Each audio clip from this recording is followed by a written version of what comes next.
Welcome to Adorable Skull, where every abandoned corner remembers its own sorrow, and the walls of Edmonton General's old wing still echo stories of loss and longing.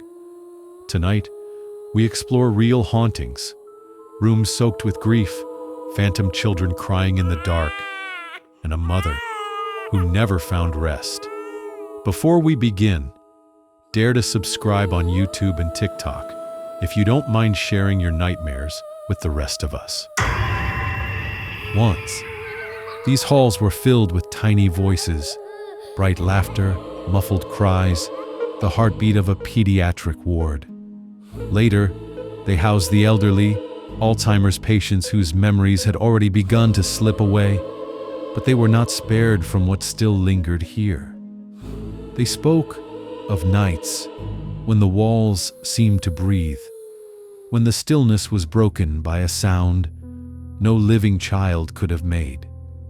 At first, it was gentle, the faint, heartbreaking sob of a child in the dark.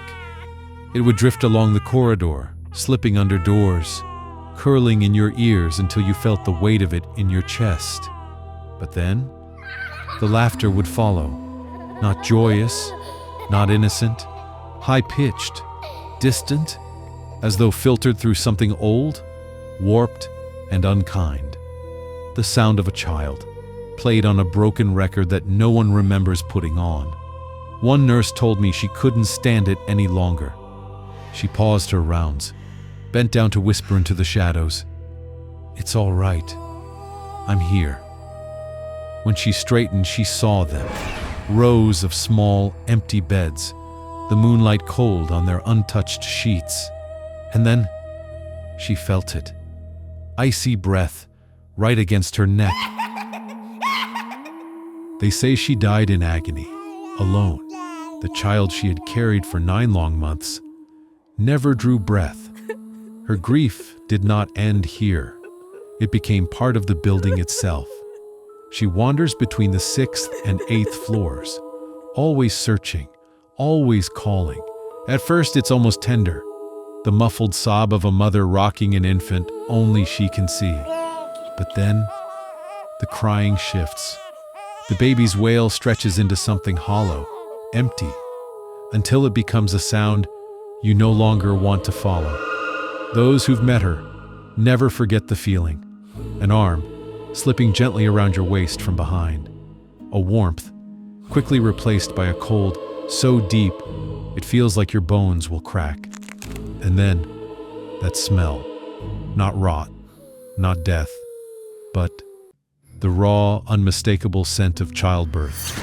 When the lights begin to flicker in these halls, you will see her, just for a moment. A silhouette, cradling something in her arms. She will turn into the wall and vanish. Down in the B-wing basement, the air feels heavier. The scent clings to you. Industrial oil, rust, antiseptic. They say it's from the old construction accident. A mechanic was crushed here. His body never made it out through the doors above. The workers who come here now, they know. They hear it, the slow scrape of boots on concrete when no one is behind them. They see it, the lights sputtering, shadows flickering between the stacks of tools. Sometimes, the tools move on their own. A wrench clattering to the floor, a hammer turning, as if someone just set it down. One electrician told me he'd had enough of it. He climbed down the stairs one last time, following the faint metallic clang echoing from the far wall. He heard his name, clear, close. When he turned, he saw himself, slumped, broken, motionless. His own body, lying on the floor. And then, it was gone. Edmonton General's old wing is more than a building. It's a tomb of memory, sorrow, and lingering spirits. The cries of children, the endless search of a grieving mother, and the restless mechanic remind us, sometimes the past never lets go. If these stories chilled you, subscribe to Adorable Skull on YouTube and TikTok, and help keep the haunting alive. so the dead never fade into oblivion. Until next time, and sleep with one eye open.